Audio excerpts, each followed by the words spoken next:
பெரியார் வந்து ஒரு பதிவு பண்ணுறாரு. அதாவது ஆங்கிலேயர் வந்து சுதந்திரம் கிடைக்கும்போது துக்க நாளுன்னார். ஏன்னா ஆங்கிலேயர் இருந்தானா அவன் டேம் கட்டுவான், ரயில்வே ஸ்டேஷன் கட்டுவான், ரோடு போடுவான், உங்களுக்கெல்லாம் ஆங்கிலம் கற்றுக் கொடுப்பான் அப்படின்னு சொன்னார் பெரியார் அவர்கள். அதுக்கப்புறம் வந்து இந்த இந்தி எதிர்ப்பு போராட்டம் ஏன் அந்த காலத்தில் ரொம்ப மேல் நோக்கி இருந்ததுன்னா, கட்டாய பாடமாக ஹிந்தி கொண்டு வர சொன்னாங்க. ஹிந்தி கற்றுக்கணும். அப்போது இங்கே இருக்கிற தலைவர்கள், நம்மளுடைய திராவிட தலைவர்கள் சொன்னாங்க, எதுக்கு ஹிந்தி கற்றுக்கணும், தமிழே போதும், ஆங்கிலம் இருக்குது, அவ்வளோதான்.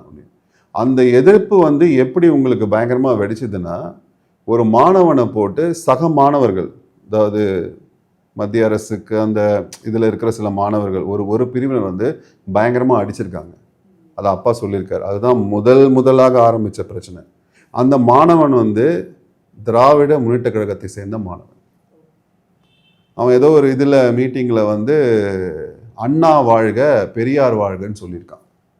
அங்கேருந்து அவங்களுக்கு பிரச்சனை ஆரம்பித்து வந்து மிகப்பெரிய ஒரு பிரச்சனையாக வந்தது. அப்புறம் தான் அண்ணா சொன்னார், இந்தி எதிர்ப்பு போராட்டம், இந்தி தமிழ்நாட்டுக்கு வரக்கூடாது அப்படின்னு சொன்னார்.